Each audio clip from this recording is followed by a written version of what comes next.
The following film covers the activities of several white power groups in Georgia and Alabama. The filmmakers were granted unprecedented access to Birmingham, Alabama's neo-Nazi skinhead group, the Aryan National Front, and its leader, Bill Riccio. What you're about to witness are the inside workings of these white supremacist groups filmed over a 2-month period. Neo-Nazi skinheads are a worldwide threat.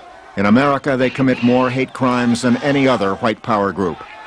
Most skinheads are between the ages of 12 and 25. They are from all classes and regions of the country.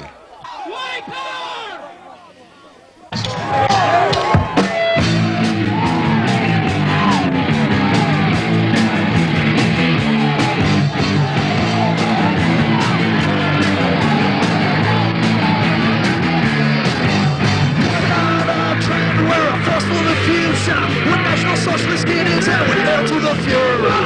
We're the white men fighting for our race. We finish our foes with a boot to the face. We want white power, we'll feel the glory. We'll fight till our death for white victory. White power for America, white power today. White power for America, for it gets too low. White power! Yeah! White power! White power! White power! Oh, come on, Paul. Let me see that thing. Let me do it one more time.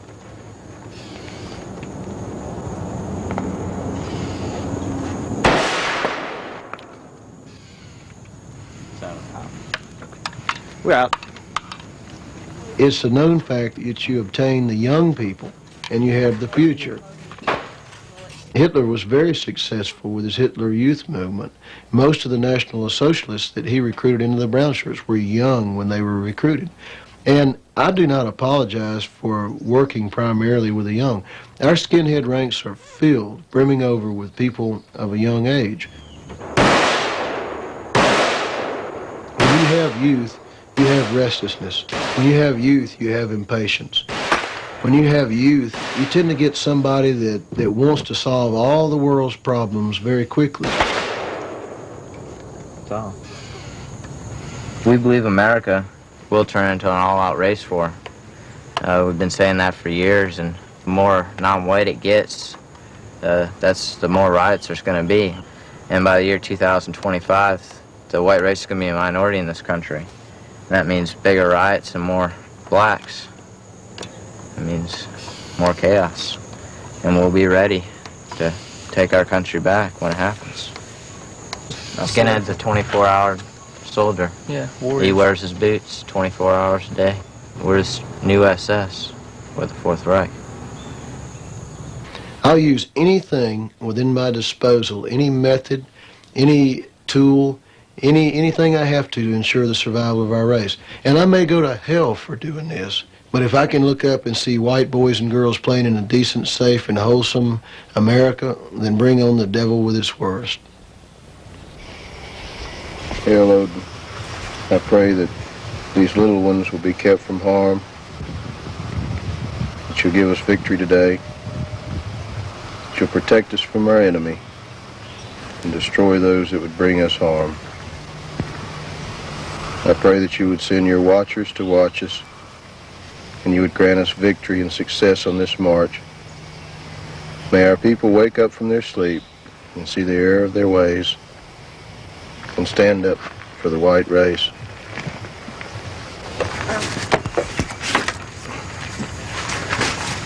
Need help? Yeah, please. Throw that out. You know, Bill, you really should be letting me wear this, you know, since I am the youth, you know. Can't let me get shot, huh? Worst thing in the world you can do is let somebody know you got one of these on. He'll shoot you in the head instead. Today we're going to make our debut.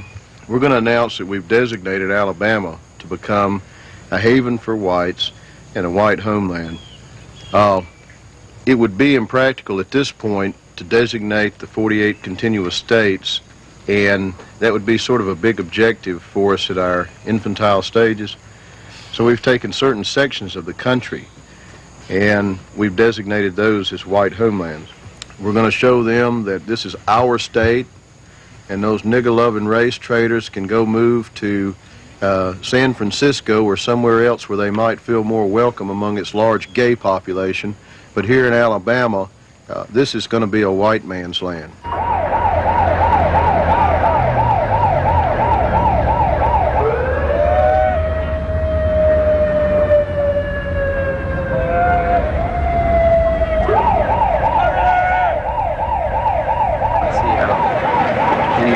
How's it going, John?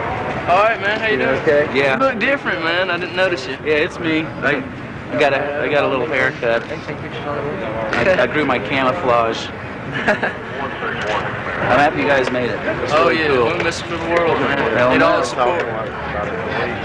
Hey, hey, ho, ho, racist crackers got to go.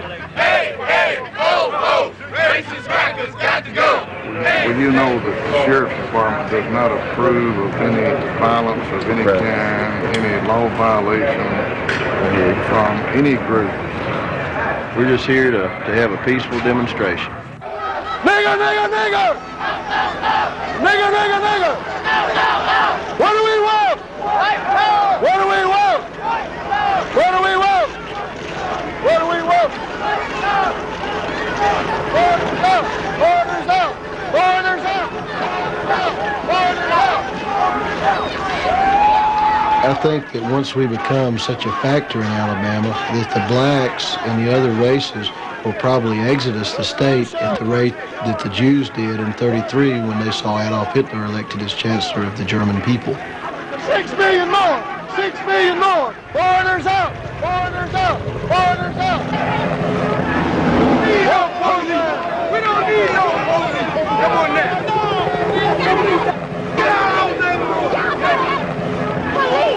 Who needs niggers? Who needs niggers? Who needs niggers? We have come here today to demonstrate in Birmingham of Alabama, where the civil rights struggle started before most of us were even born. This is where the white nationalist movement has started today, and a move to make Alabama a white homeland, a white state with only white people from Mobile of Alabama to the Tennessee line. It's going to be a white state. We're going to take back the streets of Birmingham. We're going to take back the counties of Alabama. We're going to move those niggers out. We're going to move the Jews out. We'll hang our enemies, and then it'll be a white Alabama. Hell the Klan, hell the skinheads, hell the movement. White power. What do we want? What do we want?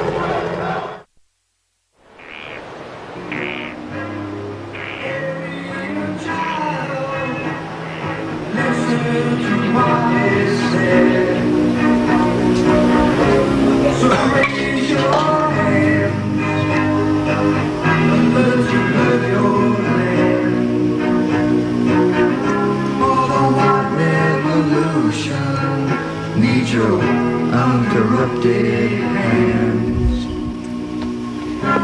William a spare tire for his poor dying car.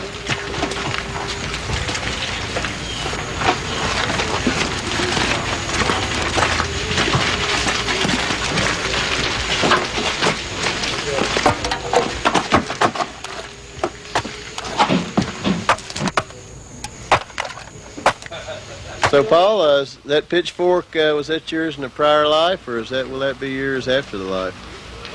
Hey, hold on. You know, if I go to hell, you know the job I want? What? I want the job holding a pitchfork and jabbing every Jew in the ass as he comes in there to the lower part of the pit. Be careful, because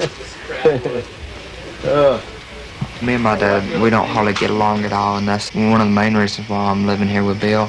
And I feel that Bill, you know, is one of my friends and one of my brothers, you know, and that you know, I know that he cares about me and would do stuff for me, and I care a lot about him and would do for him, and I know I feel welcome here more than I would at my own house, my parents' house. My dad said he couldn't handle me, so he says he gives me over to Bill. He wants Bill to take care of you. Yeah. And your mom thinks the same way. Yeah, she's fed up with me. Because I'm fascinated with what I'm doing. I'm too. She says either be a Nazi and leave, or be a normal kid and stay. So I picked be a Nazi and leave.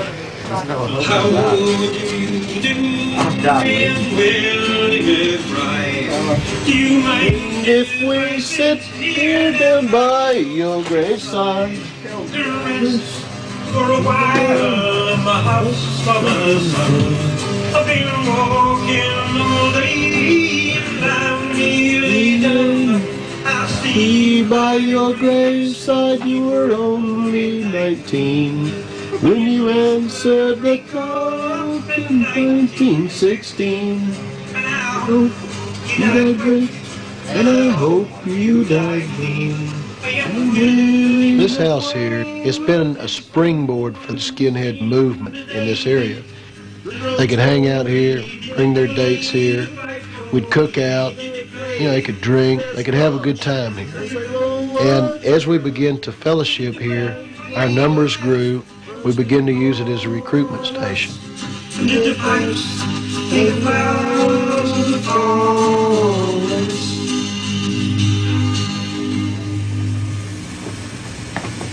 Man, what a damn song. This is my song for my funeral, man. You're a good man. Wish you luck, man. I really do. Welcome to the house. Okay? We want the broken toys. Send us your broken toys and we'll fix them for you. The kids that received a lot of material things in life, they had a car at 16, a stereo in their room, a TV in their room, but their father never gave them love. We have people that we recruited in our ranks that were abused by their parents.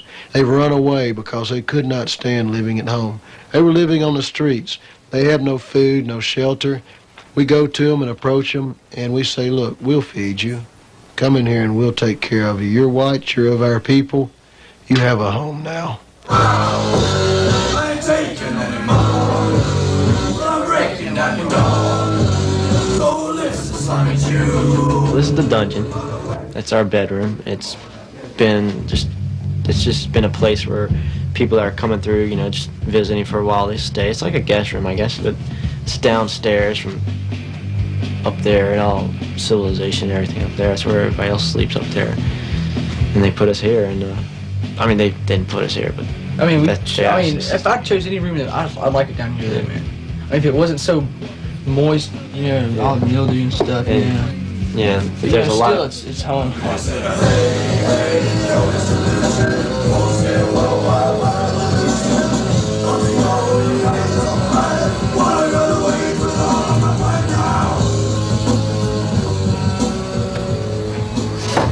All right.